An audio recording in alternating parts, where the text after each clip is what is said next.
पैदा होना चाहिए। जब हम अच्छे संस्कार डालेंगे तभी तो अच्छे समाज की संरचना कर पाएंगे। अगर अब आदमी चर्चा करता है कि बाबा साहब कानपुर भी आए थे, बाबा साहब लखनऊ भी आए थे, और विदेशों में भी सम्मान इसलिए होता है कि वो बौद्ध की धरती से वहाँ जाते हैं। तो आप ये समझिए कि आज बाबा साहब के परिनिर्वाण दिवस पर आप क्या कहना चाहेंगे? बाबा साहब के परिनिर्वाण दिवस पर हम लोग जितने भी लोग यहाँ इकट्ठे हुए हैं, हम सभी लोग बाबा साहब के विचारधाराओं को मानने वाले हैं।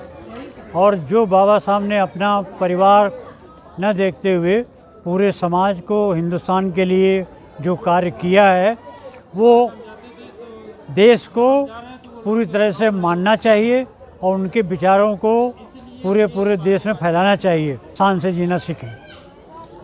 अच्छा, बाबा साहब ने संविधान लिखा जी, तो संविधान के बारे में हम थोड़ा सा जानना चाहेंगे।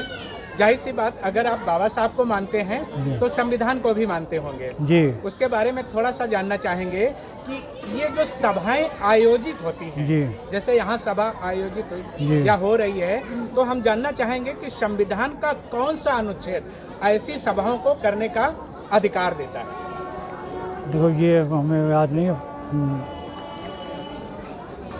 ये जो सभाएं हो रही हैं जी। या सभाएं आयोजित होती हैं, तो हम जानना चाहेंगे कि संविधान का कौन सा अनुच्छेद ऐसी सभाएं करने का अधिकार देता है?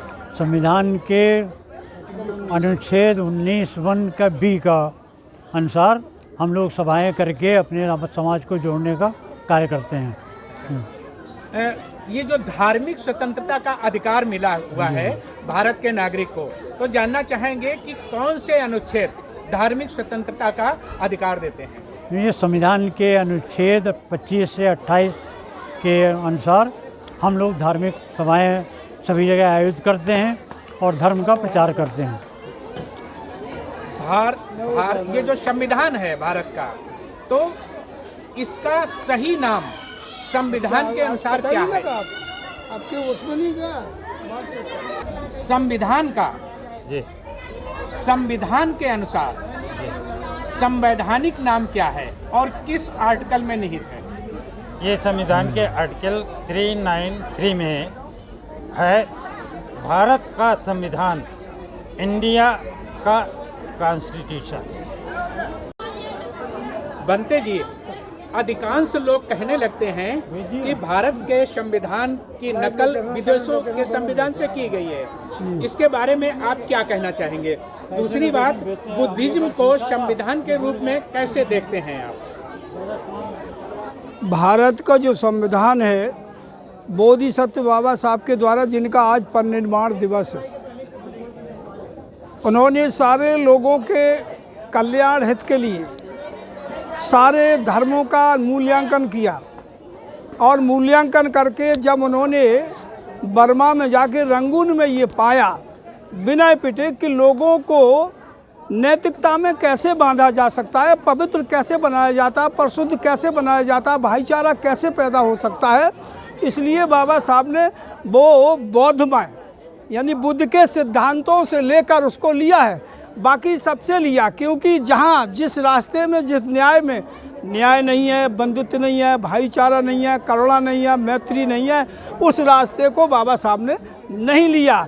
उन्होंने कहा इस देश को हमें महान बनाना है, आदर्शवादी बनाना है, क्योंकि यहाँ देखा कि पशुओं से बदतर मनुष्य जीवन जी रहा है। इसलिए बाबा साहब ने इन सारी बातों को देखते हुए लोगों को एक सूत्र में बांधने के लिए, भाईचारा पैदा करने के लिए, इस देश में अमन चैन शांति कैसी हो, यहाँ जिम्मेदार लोग जो बैठे हैं उन वो आकर अपनी जिम्मेदारी को निभाएं, तो ये पता लग जाएगा कि संविधान ऐसा पूरा विश्व में क्या कहीं है ही नहीं जो बाबा साहब ने बनाया। ऐसा संविधान भारत से अच्छा नैतिकतावादी, सदाचारी, मानवतावादी है, एकता, अखंडता, आदर्शता और समता बंधुत्व कहीं भी नहीं है जो बाबा साहब ने तैयार किया। और मैं यही लोग, इस देश के सभी यहाँ जो जिम्मेदार व्यक्ति हैं, उनसे यही अनविनय अनुरोध करते हैं कि आप उस सिद्धांत को, जिस महापुरुष ने ऐसा दस्तावेज दिया है, जिसमें नैतिकता झलकती है, समता झलकती है, भाईचारा झलकती है, और जिस जिम्मेदारी तुम्हें दी गई है हम हमेशा नहीं जिएंगे, ये भी साथ साथ बाबा साहब ने बताया था। इसलिए उनकी 4 संतानें समर्पित हो गई कि उन्होंने बताया था कि मैं हमेशा रहने के लिए नहीं आए हैं, हम गुजारे के लिए आए हैं। तो हर मनुष्य को जिसको जिम्मेदारी दी गई है वो भाईचारा, समता, इस देश को आदर्श बनाने का प्रयास करे और इसको शांति, अमन, चैन का रास्ता दे। बहुत बहुत साधु।